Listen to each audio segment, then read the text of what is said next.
the late 1980s, Roseanne Barr has been one of the most bold, polarizing, and unforgettable figures in American pop culture. She exploded onto television as the loud working-class matriarch of Roseanne, a groundbreaking sitcom that became a cultural phenomenon by giving voice to millions of ordinary Americans who felt invisible. At her peak, she was one of the highest paid and most watched stars on television. But Roseanne's journey has been anything but ordinary. From stand-up comedy roots to massive fame, multiple marriages, public meltdowns, and a dramatic political transformation, she has lived life unapologetically on her own terms. Once a vocal feminist and liberal, she later embraced conservative values, supported Donald Trump, and became a lightning rod for controversy with her outspoken views on politics, gender, and American identity. This documentary goes beyond the headlines and tabloid stories. Directed by Joel Gilbert, it offers an intimate, no-holds-barred exploration of Roseanne's life, career, and evolution, featuring rare footage, personal interviews, and honest reflections on her rise, fall, and controversial comeback. It examines how one woman became a symbol of both working-class empowerment and cultural division in modern America. Provocative, raw, and deeply human, this is more than just a celebrity profile. It's a mirror held up to a divided nation and the extraordinary woman who refuses to stay quiet. Long live the Queen of Controversy. Welcome to Roseanne Barr is America.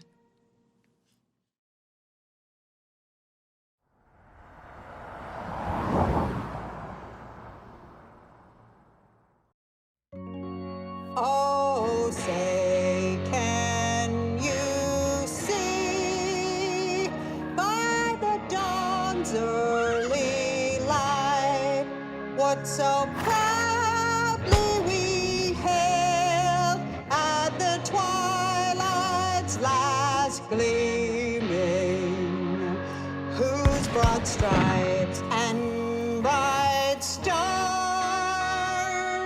through the perilous fight for the ramparts we watched were so gallantly streaming, and the rocket's red glare, the bombs bursting in air.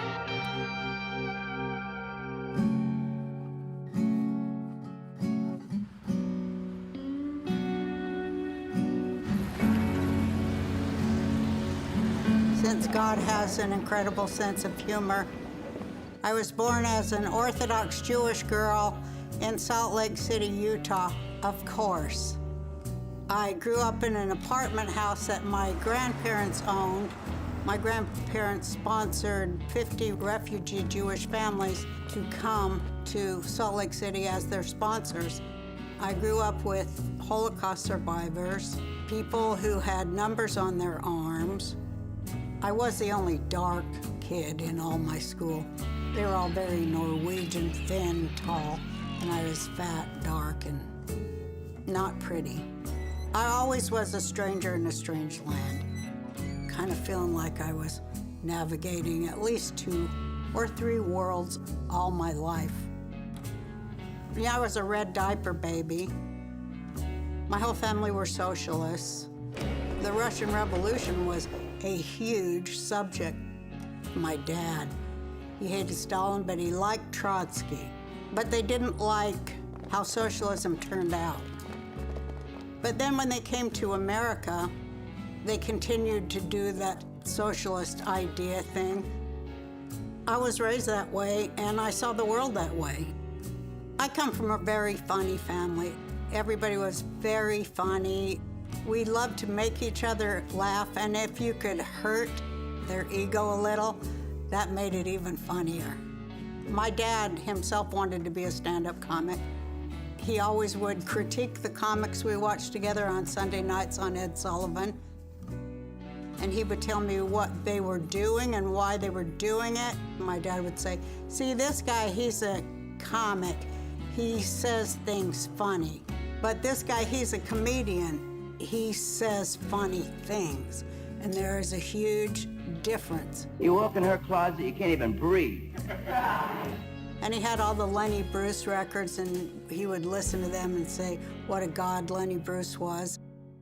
I was the only child in the family at that time, the first grandchild. So they were enamored of me, and I would do my Shirley Temple impressions, which made people laugh and clap and be happy. And I didn't realize till later that they had lied to me by telling me that I was better than Shirley Temple. And I totally believed them. And I was just devastated when I found out, probably around age 13, that that was a big fat lie. When I tried to do my act for the other children or their parents, I was told by them that I was, in fact, no Shirley Temple. I was definitely not cuter, nor more talented, nor a better singer than was Shirley Temple. And that sent me off into a dark abyss of depression when I realized what liars they were. When you leave your family environment, then you find out it's nothing like your parents told you. And then when I was 5, started having siblings. And then I became kind of their mom, because my mom had to work. So my father, they would ask him, what do you think happens when you die? He'd go, you rot in the ground. And we'd all laugh, you know, because it was just so inappropriate.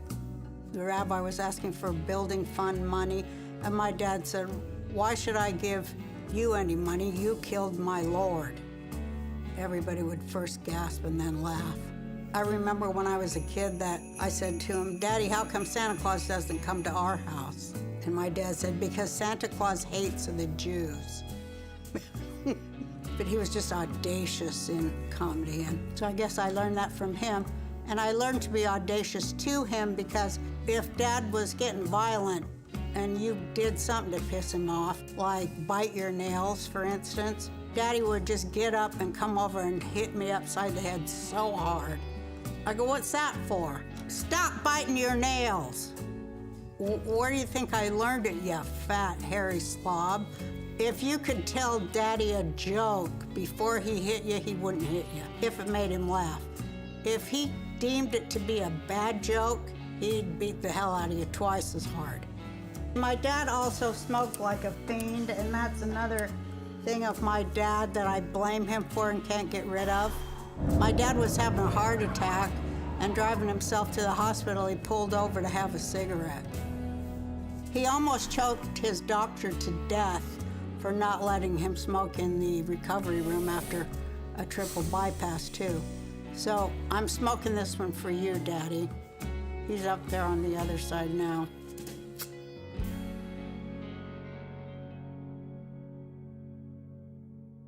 One of my grandmothers on my mom's side, she was Ukrainian, an Orthodox Jew, but I think she made up the religion herself, because since I grew up, I never heard of anybody else who practiced the kind of Judaism that my grandma did. I mean, it was real backwoods stuff, like swinging a chicken over your head to drive out evil spirits. Very like kind of Native American in the Ukraine, tribal.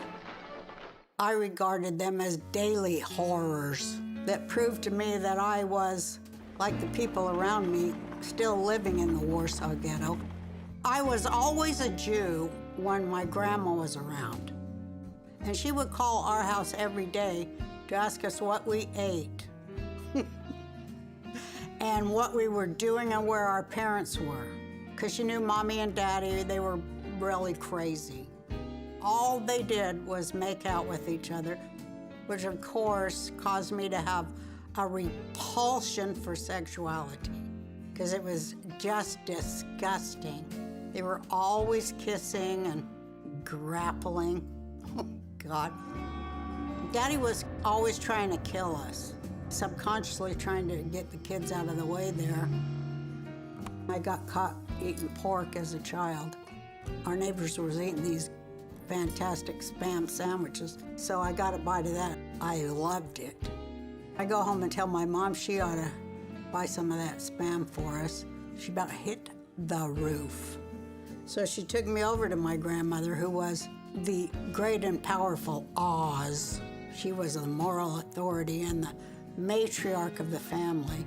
So I had to be talked to by her about why we don't eat pork.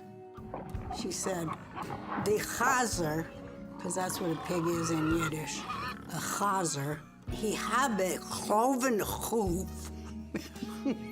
So the Jewish peoples, we look at it and say, oh, he's got a nice cloven hoof, so we can eat him.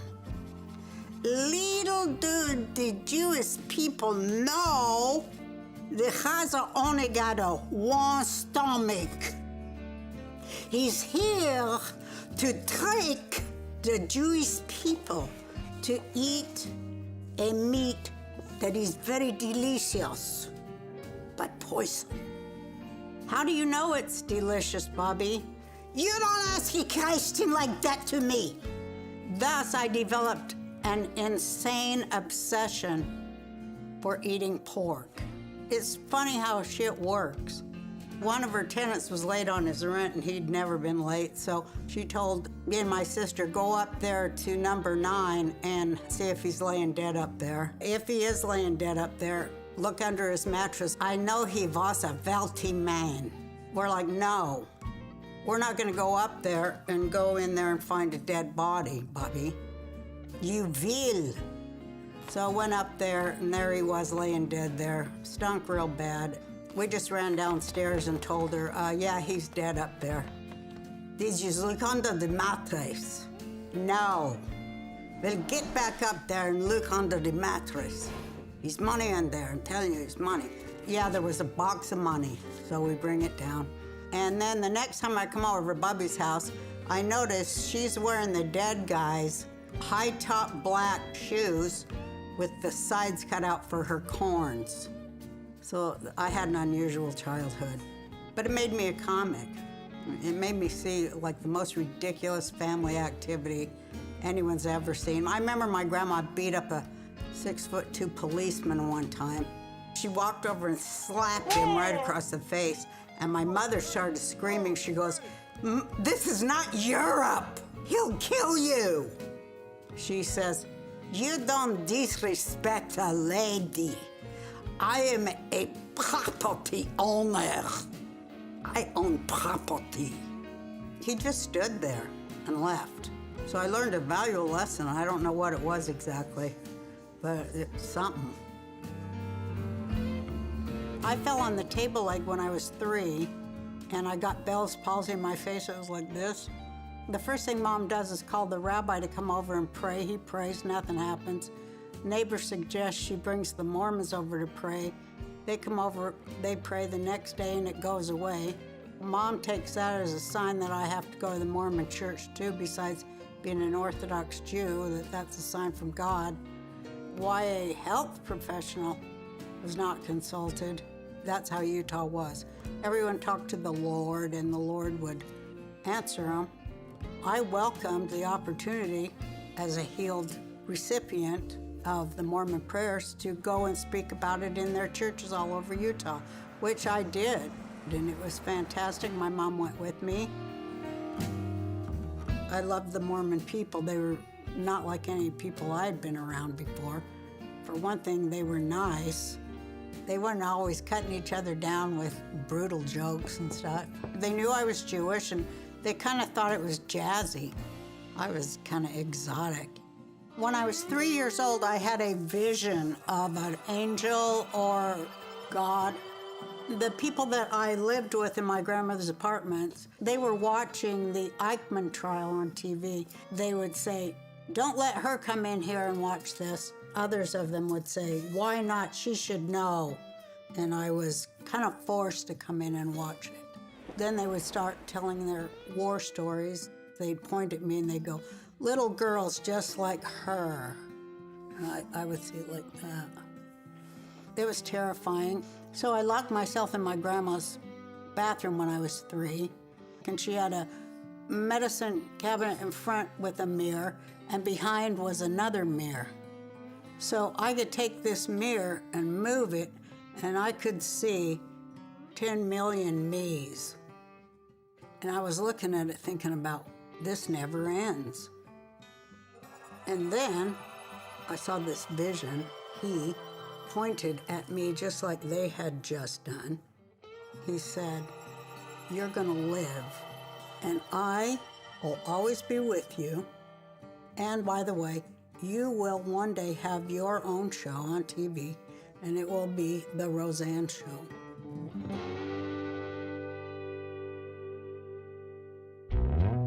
When I was 16 years old, I was walking across the street to school, and I got hit by a car. The hood ornament went in my head. I went back, and it was this side, and it pierced my brain there. I was in a coma for a number of days or weeks. My mom says I woke up being a completely different person. I started smoking immediately, drinking, ditching school, hiking my skirt up. Ended up in the Nut House, state mental institution in Provo, Utah. I was there for 8.5 months in an adult ward as a 16-year-old girl. Actually, I thought it was a more lively place than my own home. I got out in May. I tried to go back to school. I'd been an A student in mathematics and was in algebra and calculus, and I couldn't even add anymore.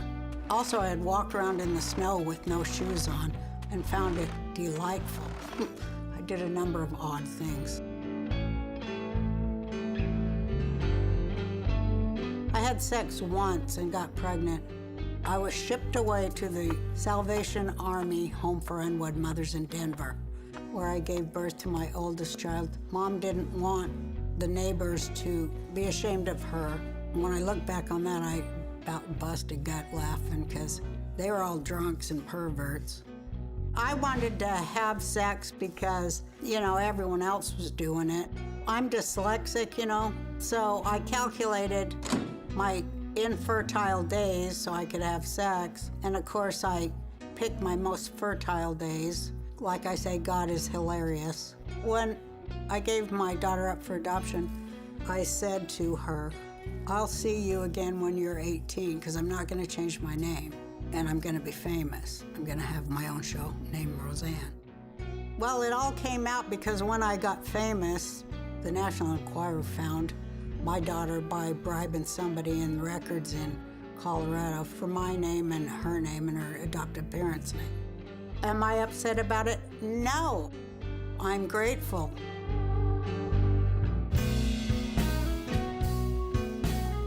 I happened to have a roommate there who also had a baby, so I went back to Colorado to live with my friend Linda. We lived under a rock and roll bar on a kind of a commune, and there I met my first ex-husband, the father of 3 of my children. We were big old hippies and everything. He working at the post office. When I had my son Jake, someone there suggested I go and become a cocktail waitress, which I did. I'd never give anyone back their change. And it worked so well for a long time until someone complained, as they always do. People had told me, "Oh, you're so funny while you're stealing our money, but you are amusing and you should go down and do stand-up." And I was like, "What? There's a comedy club?" And so immediately I was seeing myself as perhaps being as famous as Shirley Temple through comedy rather than song and dance. I checked out a book from the library on how to be a comedian. The first part is that one must ask the questions of social relevance. And then I said, this is the kind of comedy I don't do. What I do is a new thing called funny womanness. I went to this club called Basins Up. Like I get up this morning, I put my maxi pad on and face upside out.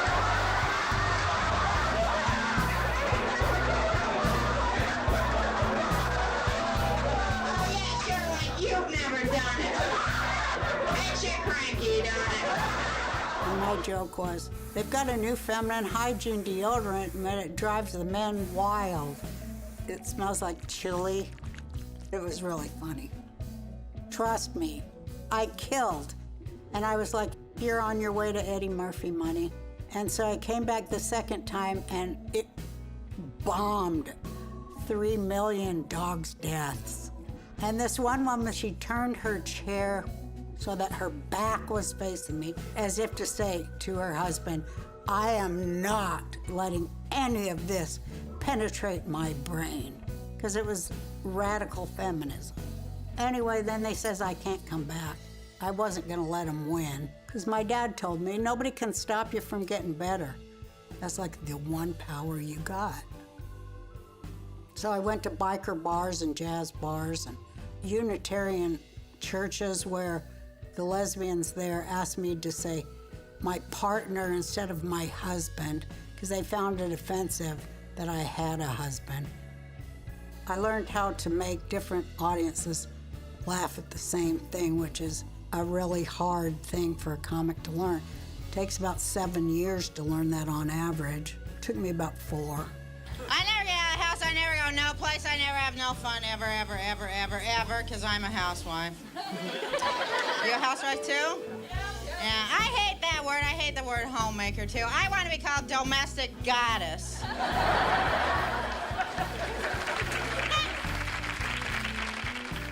The domestic goddess idea came from this book that my mother and her friends there in the Mormon community, they were all reading this book by Helen B. Andelin, a Mormon woman.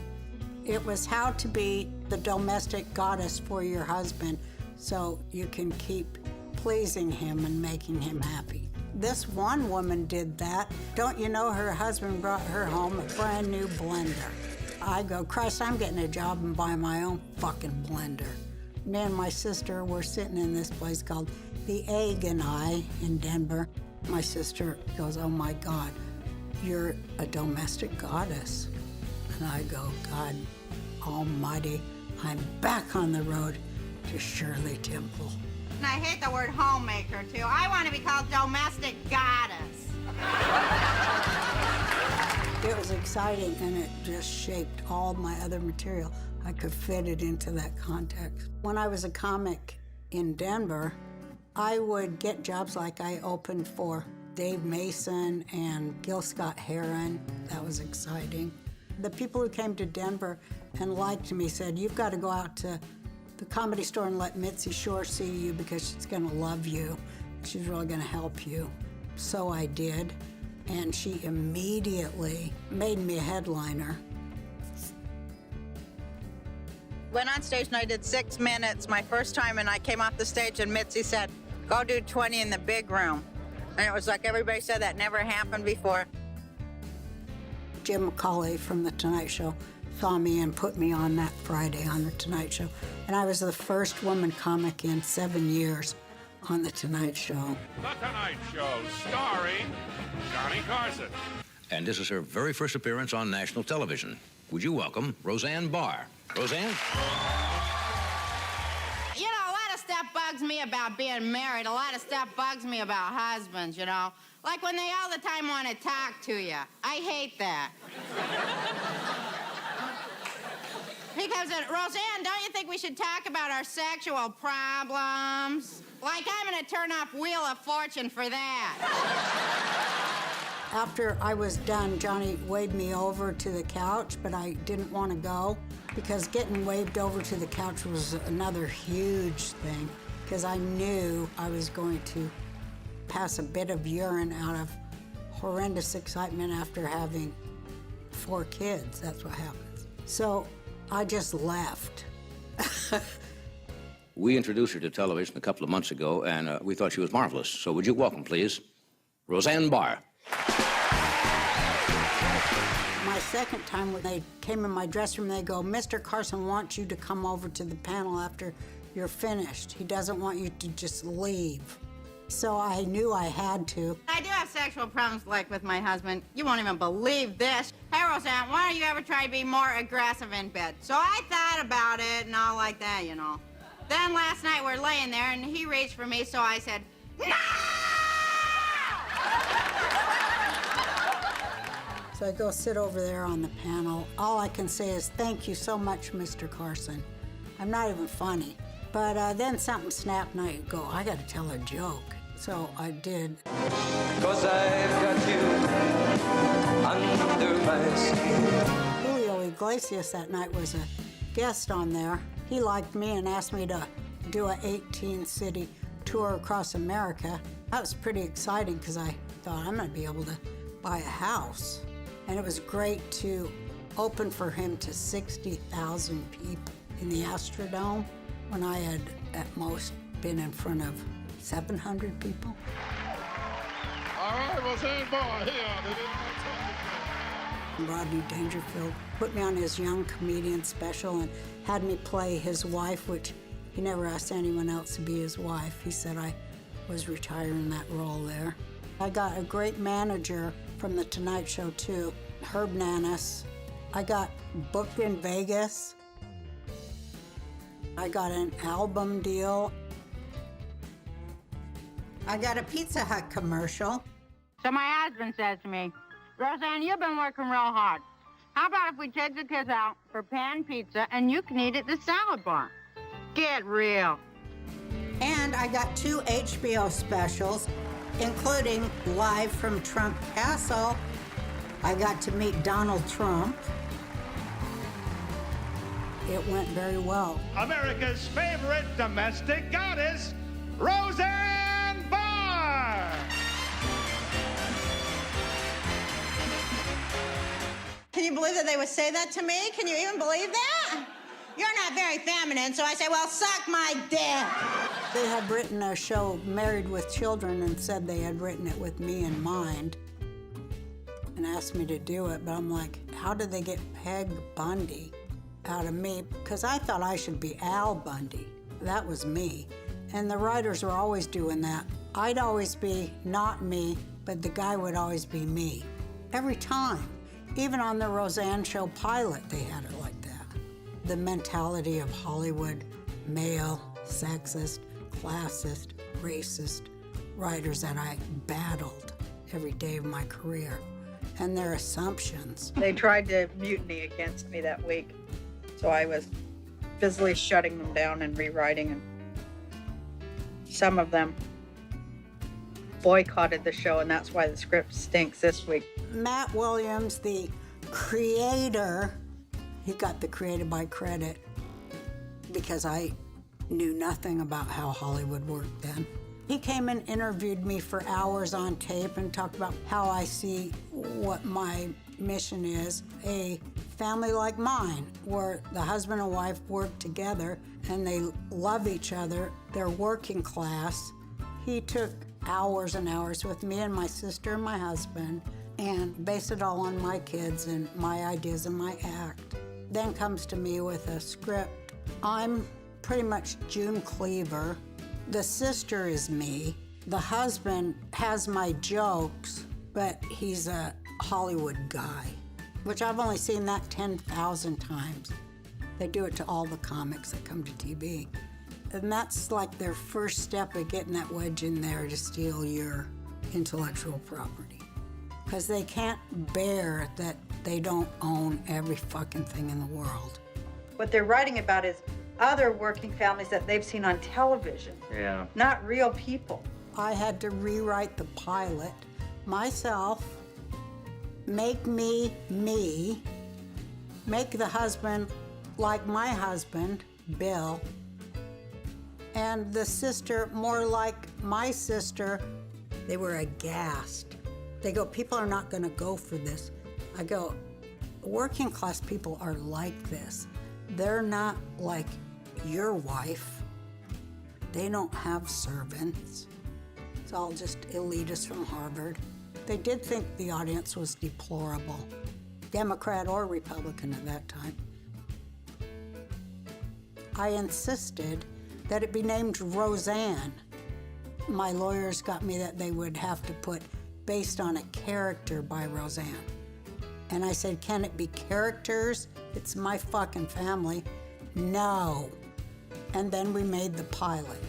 But the die was cast and they were all horrendous to me and treated me as if I was a negative on the show with their brilliant ideas that created the show. And I was kind of that pain in the ass that comes in there. Well, I want to relate to them as a woman or a mother. You're relate talking to about children. in the second act? You're talking about going back and forth? No. Wait a minute, No, I think we just lose one. Here's what I was pitching. Let's see if I'm on target here. Am I speaking English? That was very, very difficult. I just thought to myself, when this show goes to #1, here are the people I will fire.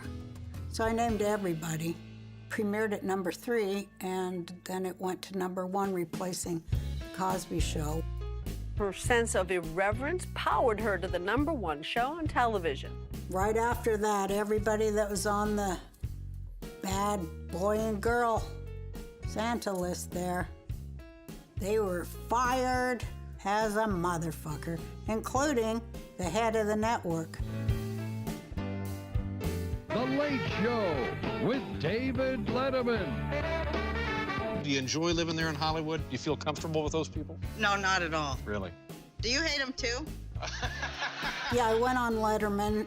David didn't want me on there because they said, oh, you remind everybody too much of their mom.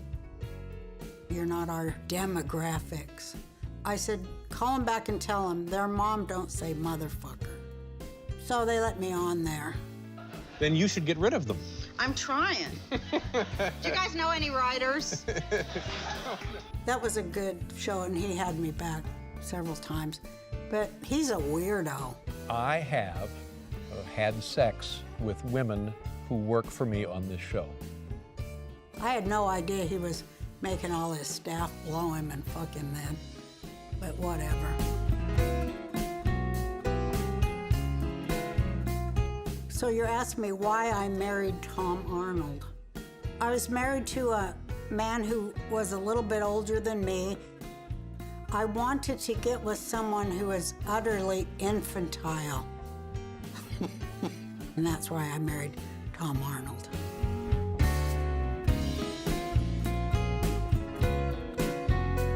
Tom always made sure, I found out later, to alert the paparazzi wherever we went, and that's why he picked this place in Acapulco to have our honeymoon there, where paparazzis could rent the room beneath us and take pictures of us.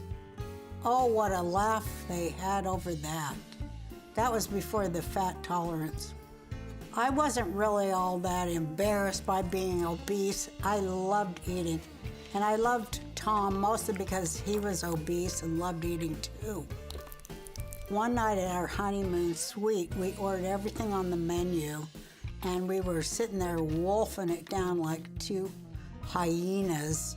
The guy from the front desk come and knock on the door. He goes, "The people in the next villa is complaining you eating too loud." So we were asked to leave. I was thrilled with the success of the show because I knew as a viewer of television since I was a girl that it would be nice to see a family like mine on there who wasn't all phony and bougie and full of shit. I wanted to see regular people. Shows like The Honeymooners and All in the Family that approached it, and I loved those shows because they weren't perfect people, they were flawed. So I was really happy because I thought the characters looked like people who watch TV and acted like people who watch TV. I felt like I was uplifting people, not cutting them down, and I knew that women were ready for it. I hit it big. I hit my lucky streak. I was #1 and the highest paid person ever on television at that time. 5, 4, 3, 2.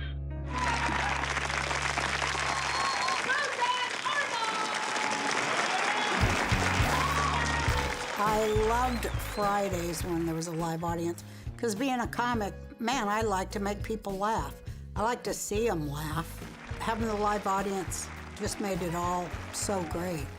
Even when you had to do it like 5 times in a row, and they'd still try to laugh for you. I was very appreciative of that. She's one of the highest paid, most successful women in America.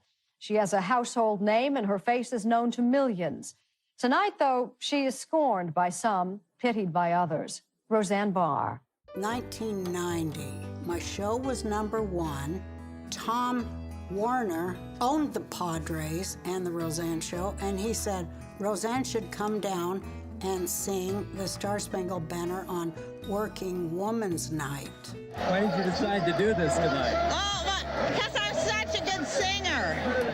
I think I'm the greatest singer, but, you know, no one agrees. I practiced it for months, singing the Star-Spangled Banner.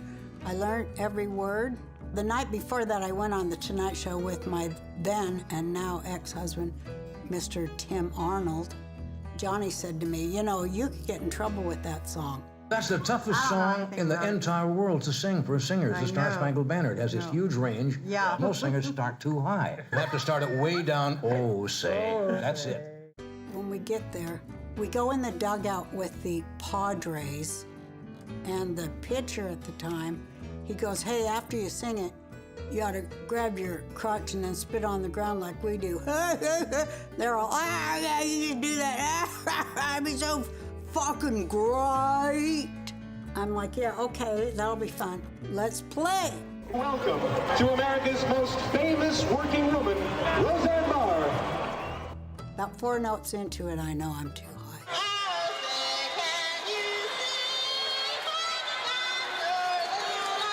The panic sets in.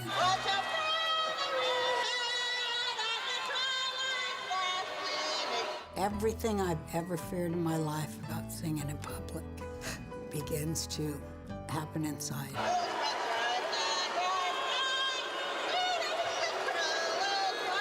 Angry men are throwing themselves against the fence, screaming with hatred, and their fat wives shaking their fat fists at me.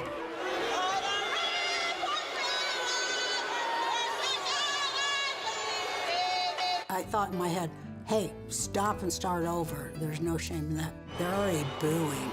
I'm still saying to myself, you can do it. You know this song. And then just the devil himself in there, you're going to get killed. You have brought your son here to watch you die. So I'm like, just fucking get it over with. Start singing it faster.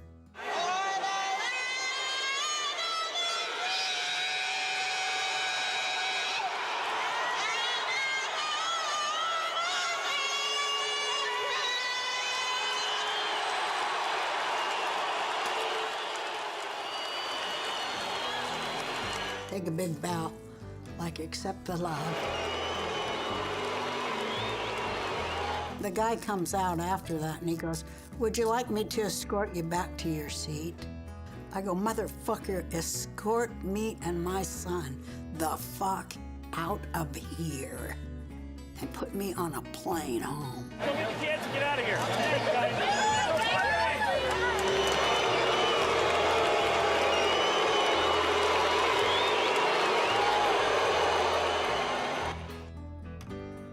I walk in my house, turn on the news. George Bush called me disgraceful on TV. My reaction is it was disgraceful. That's the way I feel about it, and I think a lot of the San Diego fans said the same thing. And I'm like, oh, fuck. Now what have I done? If push comes to shove, we're going to get Roseanne Barr to go to Iraq and sing the national anthem. A guy on the news is going, she's lucky she got off that field with her life. And they told me, nobody's going to watch your show. That was in the summertime. We were on break. While I sweated it all summer, I did some radio and TV explaining it to people. You know, I'm sorry I didn't sing so good. I meant it in the best of intentions. I'll sing that song again if I feel like it because it's my national anthem. ABC TV's Roseanne Barr refused to apologize today for a performance few thought funny and many found offensive. Her singing of the national anthem and making what some interpreted as obscene gestures just after that. I just tried to make it funny at the end. I started it too high that time. Then when it came back, ratings are up. So the American people saved my ass again. But fuck the power, you know? They couldn't do nothing to me yet.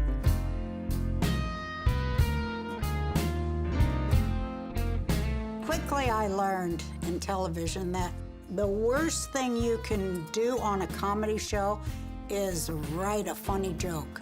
They hate that, the comedy writers. You're an enemy. They come down for the run-through and only laugh at the jokes they wrote.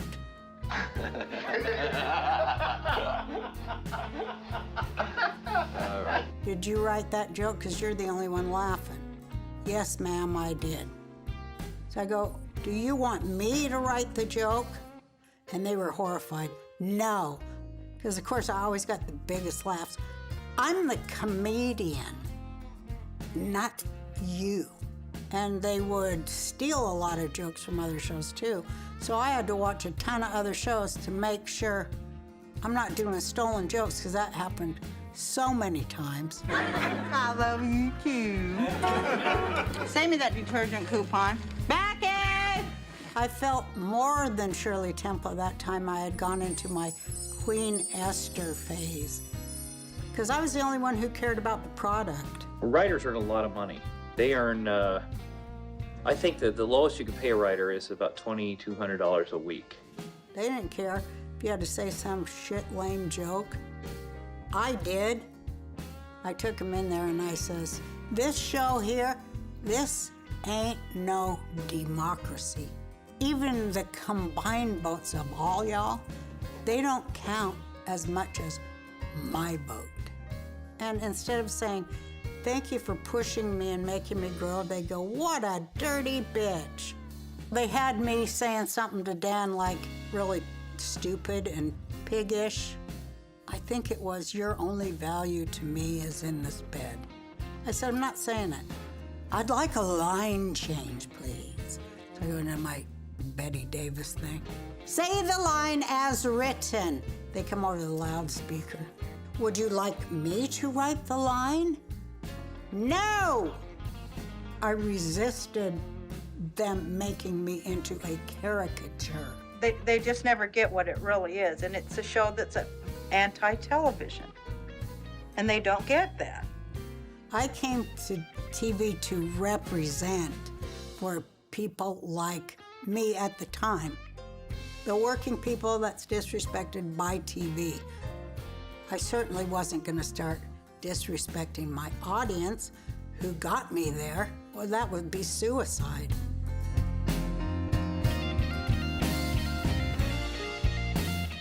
And the winner is Roseanne Arnold for Roseanne.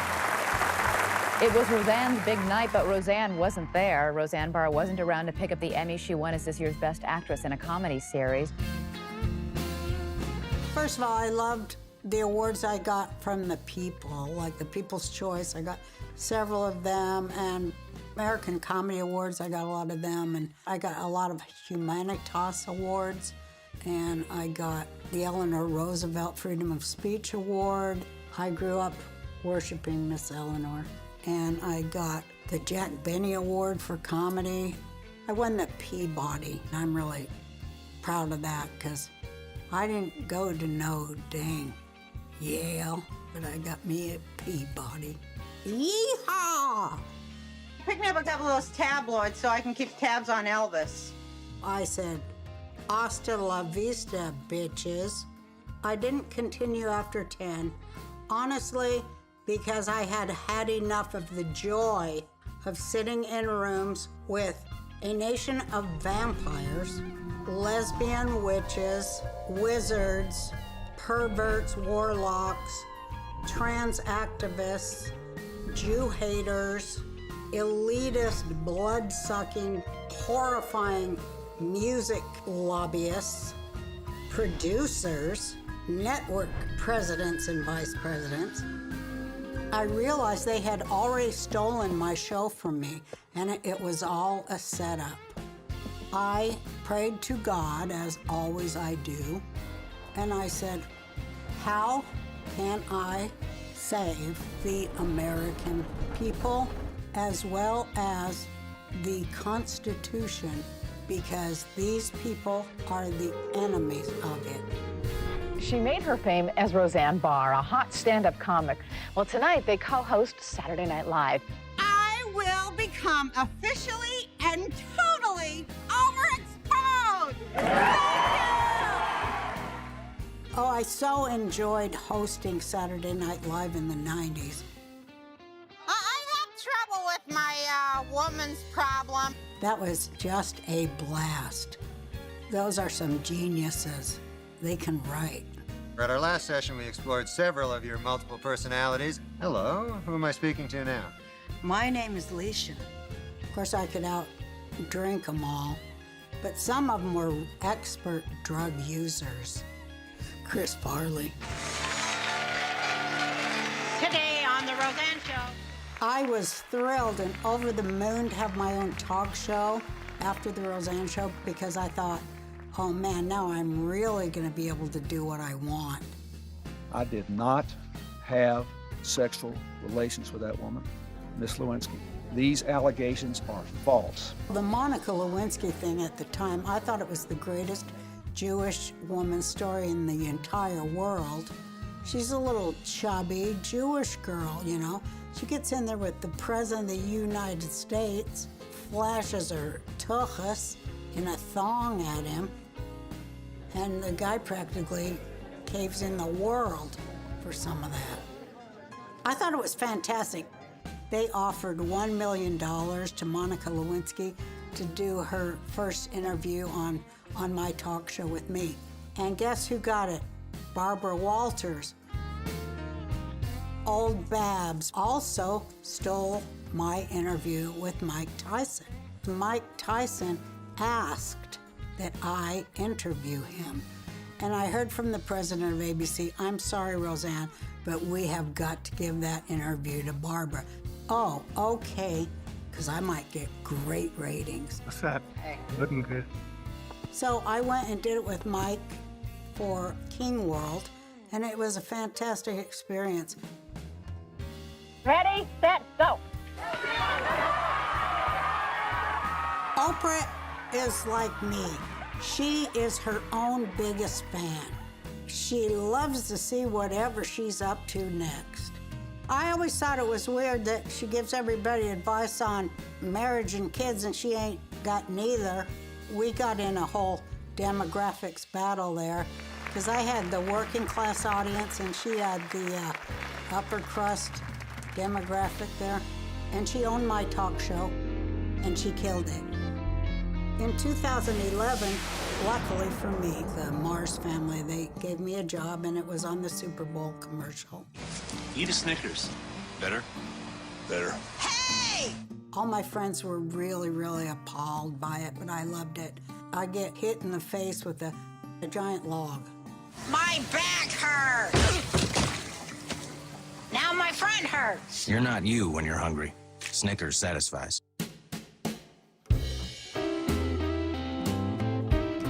I think for me, comedy's always been political. Maybe it's because I was a woman. I got my own talk show on KPFK, which I really, really enjoyed, talking politics all the time. I also was living in Hawaii, and as a farmer, I wanted to grow organic stuff. Monsanto is very, very controlling on the big island of Hawaii. So I gave a speech about that.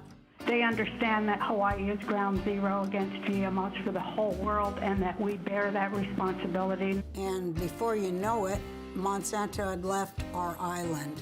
So I thought, man, I can give a hell of a speech. And I thought, that's all there is to being president, really, is showing up and giving a speech. So I decided to run for president. It's The Tonight Show with Jay Leno. I've kept it a secret. You have an announcement. You want to share it with the audience? My announcement is that I am running for president of the United States. Wow, there you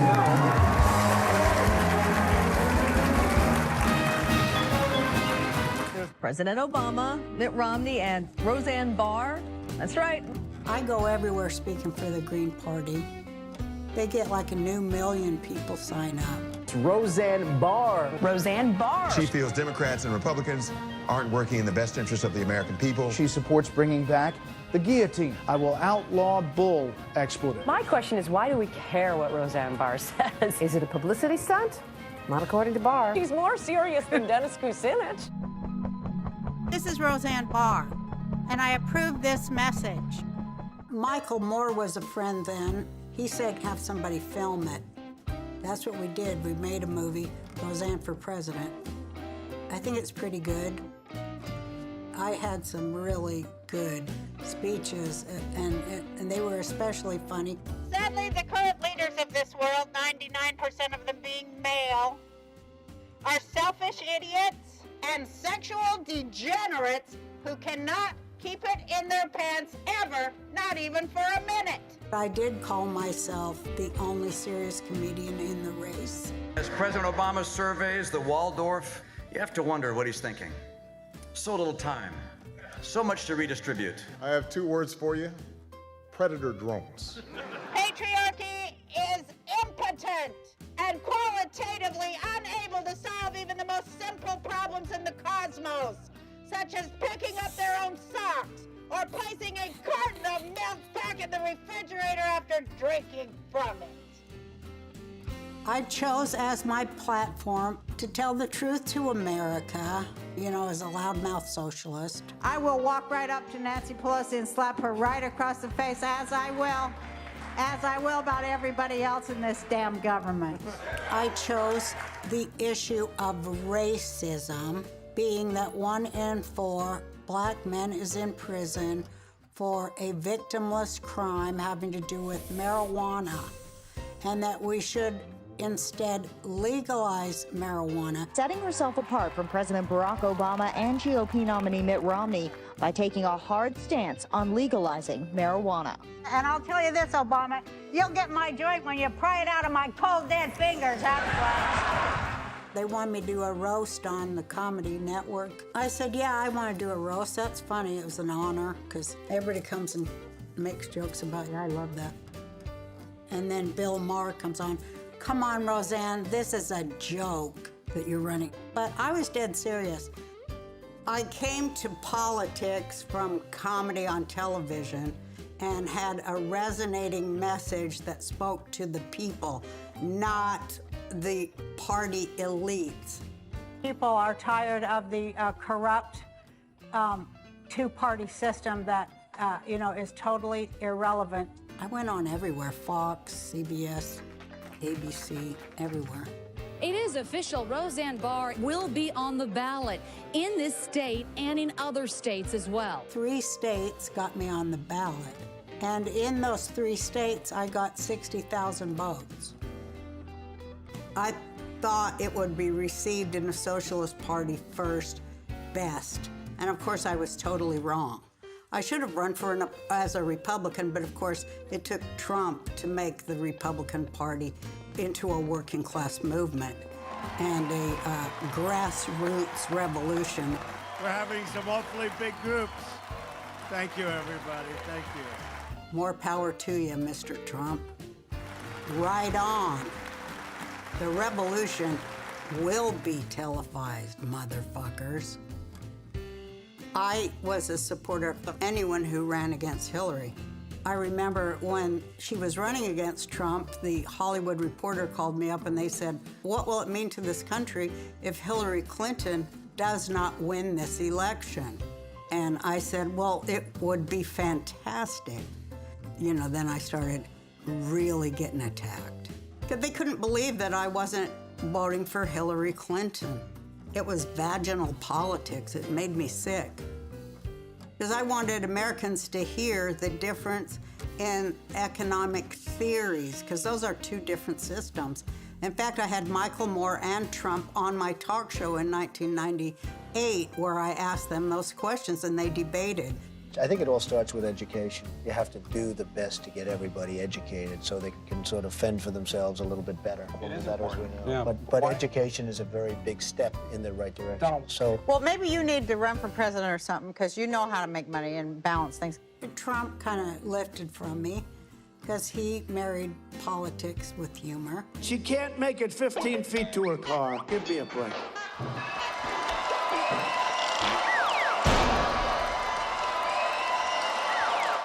When I watched the debates, I saw Trump's doing stand-up. He's gonna win. And he is a very good comedian. You've called women you don't like fat pigs, dogs, slobs, and disgusting animals. Only Rosie O'Donnell. And he had a huge show for 15 years, I think. It went longer than mine, of the right demographic. And they love him.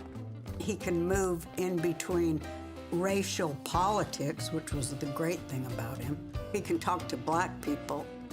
Blacks for Trump. I like those sides. Blacks for Trump. You watch. And he don't talk down. And so I knew he was going to win. I was just happy. Preserve, protect, and defend the Constitution of the United States. the Constitution of the United States. Congratulations, Mr. President. Roseanne, same cast, new episodes, Tuesday, March 27th on ABC. The much anticipated return of Roseanne. Yep, get this, more than 18 million people tuned in for the sitcom's revival. That's after, just a 21-year hiatus, and with the attention on really timely issues, including the political divide that seems really relevant right now. You mean to get me to come back to their shit fucking network? That was all romance. They lit the candles and brought me roses and candy and licked me between my toes. Here's how it happened. Sarah Gilbert, she was always calling me. She asked me all the time to come on her show, The Talk, when it was sweeps. So I always did. She calls me up there. I had John Goodman on, and me and him did a scene together, Darlene and Dan. I'm a talk show host. And everyone just loved it, and it made me think, is there any possibility that you would ever do a sketch with us? And I said, well, I'm gonna think about it. Oh, John's in. Really? So, of course, I pray about it, because already God's bugging me all the time in my ear. You gotta do something, because they're just trying to divide people. So maybe this is the time for you to go back. I mean, you've lost a lot of weight pulling these weeds as you do. And I cleared about 12 acres by hand after lunch with Bob Iger and everything. He begged me to come back to ABC. It's all set. We signed the deal. I'm on my way to the set of the Roseanne show for the Roseanne show reboot. Great. Baloney. I went in, I gave him my ideas of how I wanted it to go. What a great idea. Oh my God, it's brilliant. You're a genius. The minute somebody calls me a genius, I know I'm getting fucked up the ass with no grease. Every time I hear that word, you're a genius, I know I'm getting fucked. This time I kind of believed it, because I was like, God is making everything right for me. People are listening to me. So I was like, oh my God, I am Shirley Temple. I am. Everything was going great till they bring in the fucking lesbian witch publicists. A woman with very short blonde hair and a muscular build that's half of my age. They are the LGBTQ plus CIA mafia. They loathe any artist. They start thinking of themselves as royals. And she's talking down to me. Excuse me, I won't be disrespected. We can and we will change the world. David Hogg, I saw a picture of him. He had his right arm out with the black armband, some rally, and I'm like, that is a Nazi salute. And they go, could you remove that tweet? So I deleted it. And they knew that I was not a Democrat, but anything I said, they'd call up there in a heartbeat and ask me to remove it, and I did. Race was always important to me. Always wanted to address it because a large percentage of the working class are people of color, and I've always been involved there. I always perform my stand-up comedy in front of mixed audiences. I tried to get black writers on the Roseanne show. I need some authentic black voices, especially for black characters. Oh no, these 40-year-old Jewish men, they know how to write for young black people. I knew they could not deny Wanda Sykes. I forced them to take her. Then they'd say, well, we don't need any more black writers because we have Wanda, who came in 2 hours a week. So it was like, man, this shit never ends. And all of them, of course, are the ones who called me a racist, them. And I noticed there's a little brown baby. I know. I got a brown granddaughter. I like that. I originally wanted the black granddaughter because I wanted DJ and his wife and their daughter to live in the house with us after they came home for the Army. That's where I wanted to go with the show, because I have black people in my family, and I wanted to heal the racial thing in America by showing the great things I have experienced. But then Sarah's like, no, the network is uncomfortable, and I feel it's better that Darlene moves home with her transgender son. Oh, Christ. They said they couldn't find any talented 8, 9-year-old half-black actors there in LA. So then they brought in this little girl. She has 2 black parents, but she's just delightful. So I go, I'm gonna take her, you know. Of course, the next week in the papers, it was all my fault, not the casting people. How eager they are just to knee-jerk call everything racism. With politics, with Trump, with different political opinions. Well, I saw it happening in all the families I know, so I thought, well, this is, you know, it's good. Hopefully it'll get people talking to each other. My idea was I wanted a Trump hater and a Hillary hater under the same roof, and they were pissed at each other, but they still loved each other. Roseanne has just nailed it. Well, it seems like they hit all the viewpoints, and they're talking like a lot of families, right? Both sides very happy with Al the was product. watching it. He was like, it's funny. It's funny. good. Yeah, good that's TV. it. And that had never been done before. I thought it was too on the head for me to play the Trump supporter, because I was a Trump supporter in real life. So I thought it should be John, and he refused. So it fell to me. How could you have voted for him, Roseanne? He talked about jobs, Jackie. He said he'd shake things up. I mean, this might come as a complete shock to you, but we almost lost our house the way things are going. Have you looked at the news? Because now things are worse. Not on the real news. Oh, please! And then I looked like a crusader. But that's what I think they wanted me to be. The audience appeal for this, it was Trump's America. Philadelphia was number 12. New York, all the way down at 31. LA at 38. This was not a show in the major coastal population centers that popped that much in the ratings. But boy, in these other places, it did. I feel now, they didn't like the show. They didn't like it at all. Wanda Sykes, when she did bother to come in, said, I'm just afraid this show is humanizing Trump voters. I didn't just hate them. I regarded them as satanic, and that I, as a representative of God, needed to not let them destroy me. I knew that they were Democrat Party operatives, all of them, top to bottom. Comedian Wanda Sykes is speaking out after she was booed during a performance. This is not the first time we've elected a racist, sexist, homophobic president. What did Stalin call it? The Politburo. Because it was hard to get anything like that on TV at the time. We were saying Trump's good. And the audience, of course, knew he was. They loved him. That's why I got 28 million viewers. This premiere had 10% higher overall total viewers than the series finale 21 years ago, which is really saying something. That pissed ABC off. They didn't go, man, look at us. The other networks have 7 million, we have 28 million. Look at the products we can sell. I think they got really, really nervous when the show went to #1 with 28 million viewers, In this show, at least in that first go-round, seemed to connect with those folks with a main character who supports Trump, with an actress who publicly supports Trump.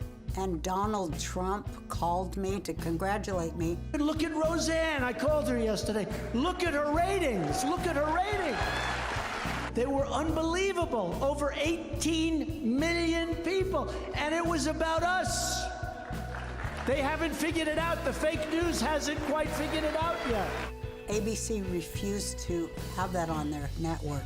So I had to go on CBS to talk about the President of the United States calling me for making such great ratings. After 2 decades since it went off the air, Roseanne is back. And its revival was big in its debut with 25 million viewers. Cut to Memorial Day at my mom's house. My show is #1. I'm thrilled. My mother's thrilled. She's so proud of me. I'm there with her and my boyfriend, and oh, it's wonderful. I'm not working. It's just about to go into the reruns. I'm in my room, smoking, and on the internet, talking to, at that time, people in Iran. I was speaking to women activists there who walked around without a hijab and were beaten and arrested. I called my writing staff to say, when do you expect me to come in so that I can lay out my ideas for the next season, because we had been renewed? Oh, we've already got all the writers in, none of whom I had approved. We've already laid out the episodes. But everyone would really love you to drop in and say hello. And I said, interesting. I'd like to know how that happened, that I was excluded from the entire writing process. Silence. I was shocked. And I was not about to go back. I was never fucking gonna go back at that point. So I had another drink or something. And then I took my Ambien, as I did every night, since they made me go back and forth across the country to promote the Roseanne Show, and I could never sleep. My kids always go, don't sleep with your computer, Mom, because your Ambien tweets are horrible. Because one time I told my daughter on Twitter, I see a big fish on the wall. She said, Mother, stop tweeting and go to sleep. I had been in trouble like that with my Ambien tweets. So I go to sleep. I wake up like it's 1:21, I think, open my computer to read my Twitter, and there's that meme. A picture of Valerie Jarrett and Helena Bonham Carter, and by God, they look fucking exactly alike. They look like two peas in a pod, carbon copies, Xerox copies, doppelgangers, Siamese twins, like it's the same fucking face. It was so fucking hilarious. They had the same haircut, too. Anyone on Earth could see they looked exactly alike. Anyone on Earth who had a brain could also see neither of them is an ape. I assumed at the time that neither of them was a black woman either. So I tweeted in response, Muslim Brotherhood and Planet of the Apes had a baby equals VJ. It was a political tweet about what the Iran deal was doing to America with militarized police force of the Obama administration and Valerie Jarrett. We cannot continue to rely only on our military in order to achieve the national security objectives that we've set. We've got to have a civilian national security force that's just as powerful.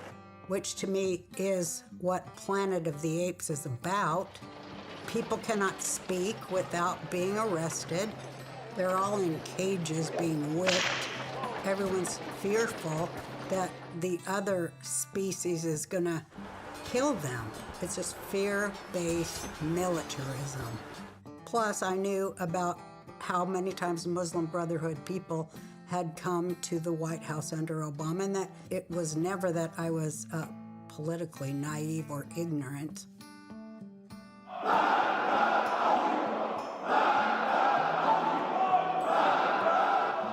Long story, but I was born in Shiraz, Iran. What I knew about Valerie Jarrett, I knew she was born in Iran.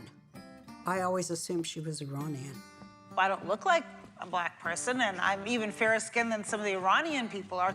I always assumed she was a white woman. I don't look black. They put me in a public school in our neighborhood.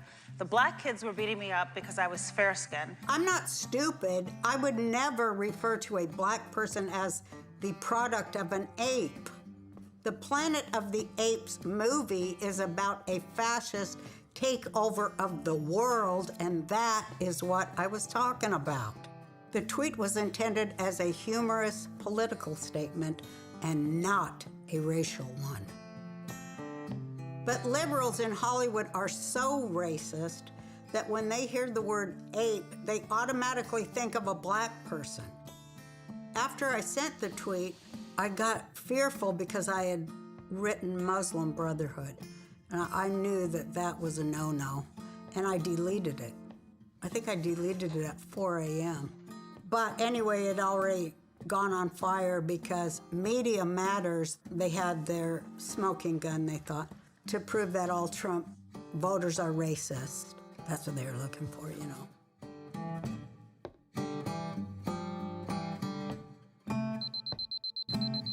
It was like 7 a.m. I woke up in the morning, and my boyfriend came in, ABC's on the phone. I was like, oh, fuck. I never liked talking to them. So I didn't call him back, you know. So then about another hour went by, and they called again. And then my publicist, and then my agent, and said, ABC's expecting your call. And I'm like, ah, Christ. So Ben Sherwood gets on the line there. What possible excuse can you have for the egregious thing you have just done? Not even hello or nothing. And this is before any advertisers had pulled out or said anything. I told the truth. I thought she was white. You're not going to cancel my show, are you? Let me go on your other shows and explain what I meant. It's about the Iran deal. He said to me, well, we'll have to see how the community handles this. And in my mind, I was like, oh boy, the community, okay. Then we hung up and I walked into the house, sat next to my mom on the couch. She was watching, of course, CNN. This is CNN breaking news. And they said the Roseanne show has been canceled. It was like 20 minutes. ABC has just issued a stunning statement, Wolf, that says the show has been canceled. Roseanne's Twitter statement, these racist remarks earlier in the day, are abhorrent, repugnant, and inconsistent with our values. We have decided to cancel her show. Former star Roseanne Barr has made a racist tweet, and they didn't show the picture. If a Muslim person and an ape had a baby, it would be Valerie Jarrett. So obviously that's racist to the nth degree. Which is not what I said. Then I found out later that Michelle Obama had called up Bob Iger and requested that they cancel my show because, you know, she's dear friends with Valerie Jarrett. My talent agency and manager quit. Roseanne Barr's talent agency dropped her as a client, and then tonight we learned 3 different networks have decided to pull reruns of the show Roseanne. ABC canceled Roseanne, and then they removed all seasons of Roseanne, including all those anti-racism shows I did. In my contract, I said, well, what if I do say something that somebody don't like? They said, well, you have a cure clause that if something bad happens, you'll have 24 hours to cure it. You'll be able to go on the shows and explain it away like everybody else on ABC does. They can shake public opinion. They do it every fucking day. They put Valerie Jarrett on The View with those geniuses. Roseanne who? She said, Roseanne who? I had that clause. They disregarded it and would not allow me on any of their ABC shows. The View, Jimmy Kimmel, both of whom have done blackface. Joy, is that you? Yes. That is you? Yes. It was a Halloween party. I went as a beautiful African woman. Oh, yes, you ain't black. Carl Malone do love them hot wings.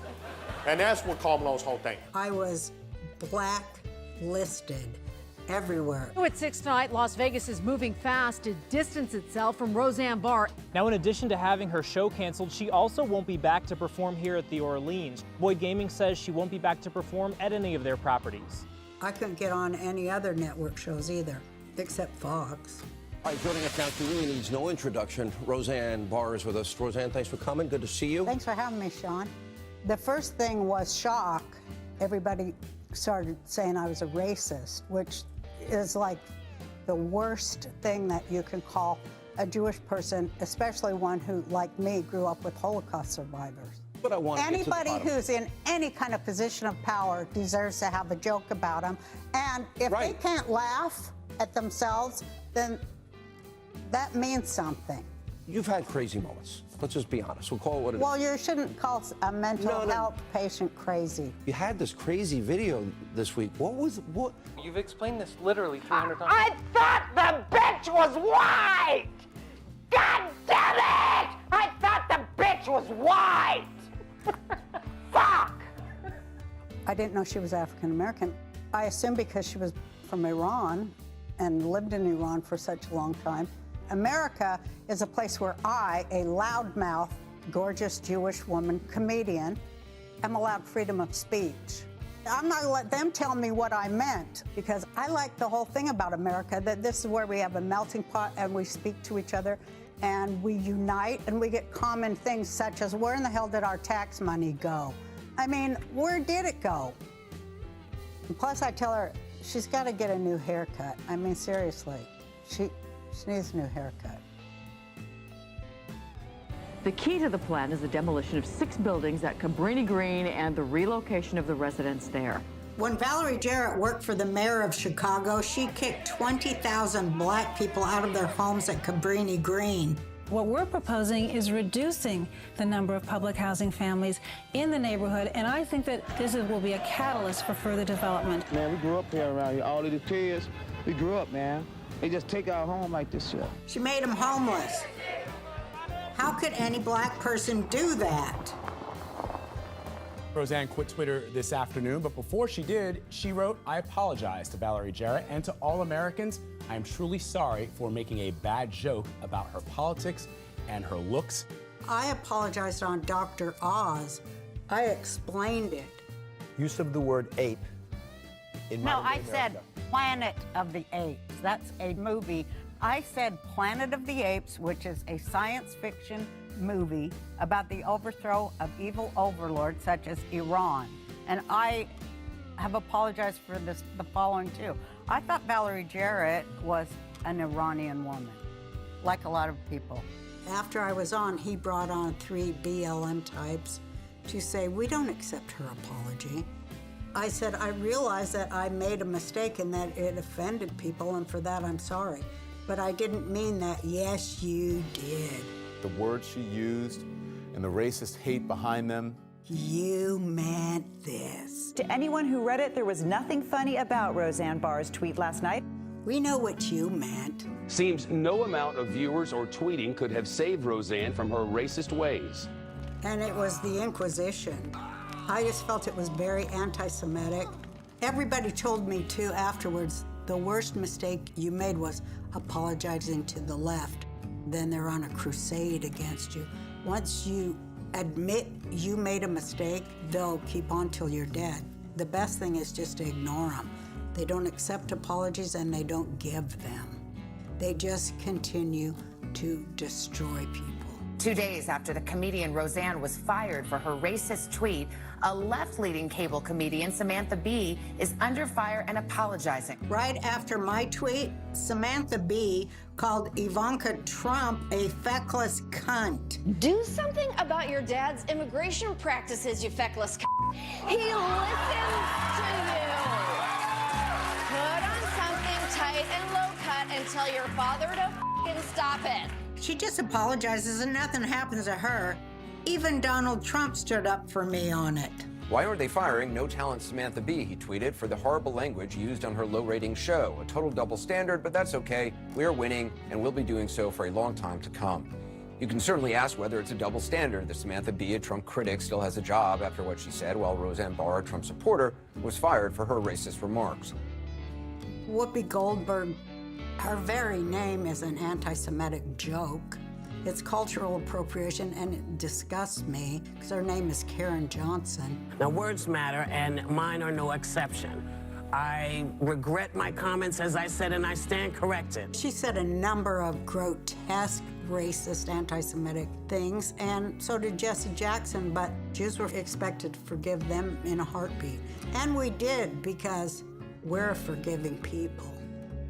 Offering an unusual explanation for the racist tweet that got her fired, saying she was on the sleeping pill Ambien at the time. It was 2 in the morning and I was Ambien tweeting.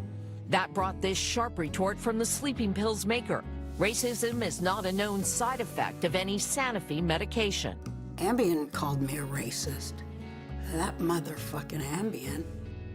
Racism is not a side effect of Ambien. I beg to differ, Ambien. Racism, apparently, is a side effect of your shit fucking drug. There it is, right there. Don't fucking deny it. You say that's a racist tweet, and I fucking was on Ambien. So there you go. I ought to sue you for fucking slander. Comedian and consulting producer Wanda Sykes tweeted, "I will not be returning to Roseanne on ABC."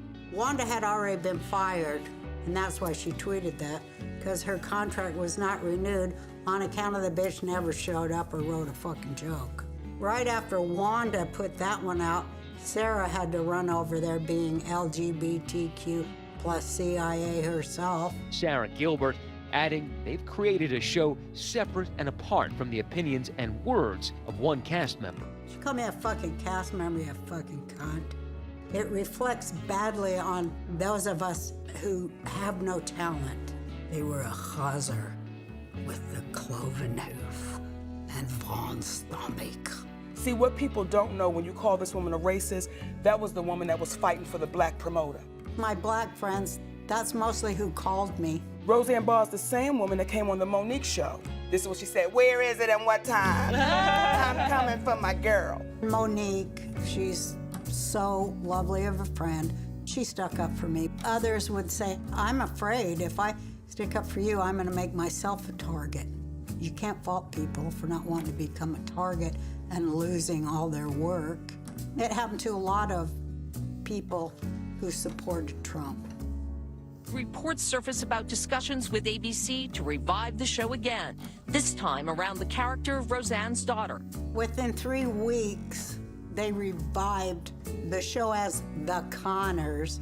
And of course, they killed off my character, Roseanne, in a opioid overdose. Roseanne OD'd on opioids.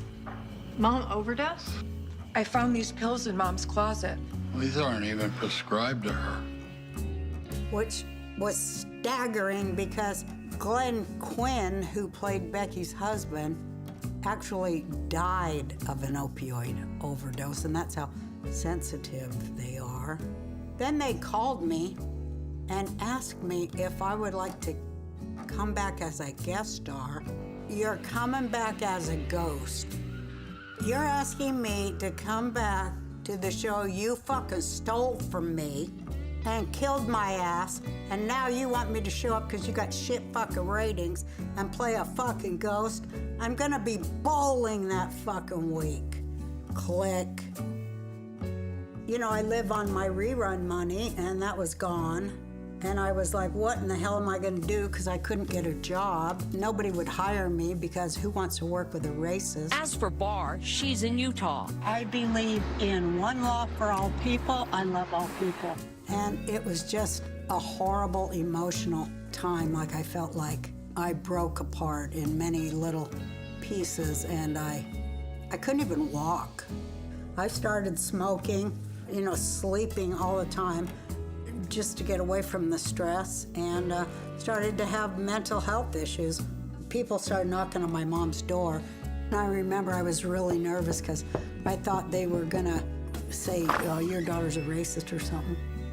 But no, they were coming to bring me treats and say they loved me. And say, man, they did you dirty. My fans, the people of all colors, you know, they help me get back together again. Cancel culture. It's defined as withdrawing support for public figures and companies after they've done or said something considered objectionable or offensive. Well, I was, if not the first, one of the first victims to be taken down by cancel culture. Roseanne Barr's racist tweet and the cancellation of her sitcom was the first topic of conversation on The Talk today. I do stand behind the decision that ABC made. Cancel culture is about self-appointed censors whose self-righteous gene is way out of control. They enjoyed firing me. They enjoy inflicting pain. They're sadistic. The people who do it are very much failures and full of resentment, and they just get off on destroying somebody who is talented, especially comedians. Fascists hate dialogue and humor. But hate is hate, and they all hate the same targets. They just hate. They ain't got no love for nothing or nobody. That's a hard way to go in this world. To me, the character of America is the awareness of the fact that we are free. We are free from the rule of kings, pharaohs, masters, despots, dictators, power run amok. We are free to choose the government we want, the government of, by, and for the people who are the Americans. I think that is our character and what they want us to forget and give up and hand away. When government goes big, freedom and opportunity shrink. It kills the American dream. The character of America emanates from the Declaration of Independence and the Bill of Rights. These documents created an American identity of individual freedom, free markets, free speech, and limited government. It led to the most successful country in the world.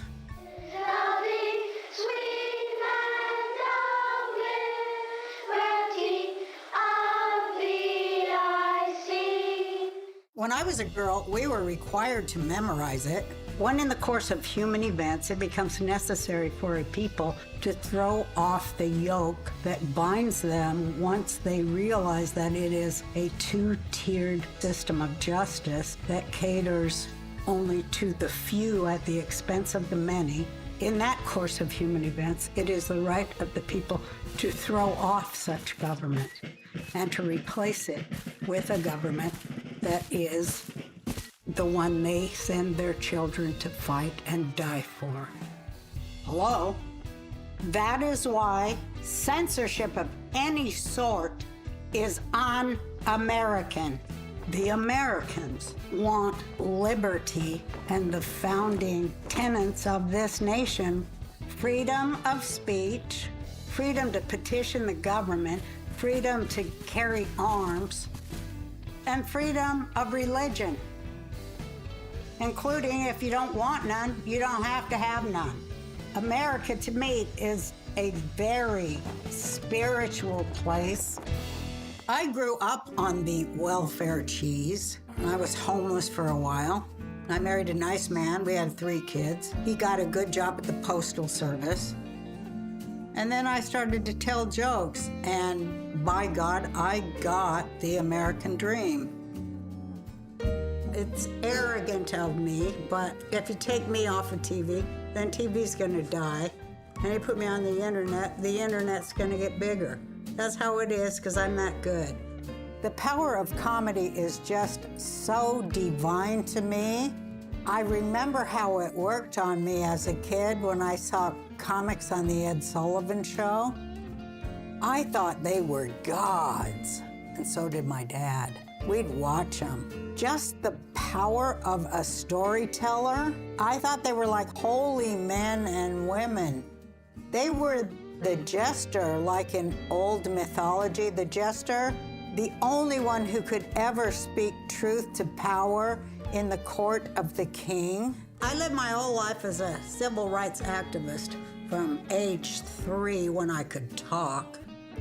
Black people are just like us. They're every bit as good as us, and any people who don't think so is just a bunch of banjo-picking, cousin-dating, barefoot embarrassments to respectable white trash like us. I'm just proud. I felt like I was one with God when I did it, and nobody will take it away from me. I did everything I could possibly do to fight racism and classism on every level, every day of my fucking life, with every breath I fucking took. And I will continue to do so. They tried to beat me down, but I kept coming. They tried to kill me, but they missed. They tried to silence me, but I got even fucking louder. They overthrew the constitutional republic of the United States of America. Then they covered it up with their January 6th bullshit. USA, God bless America!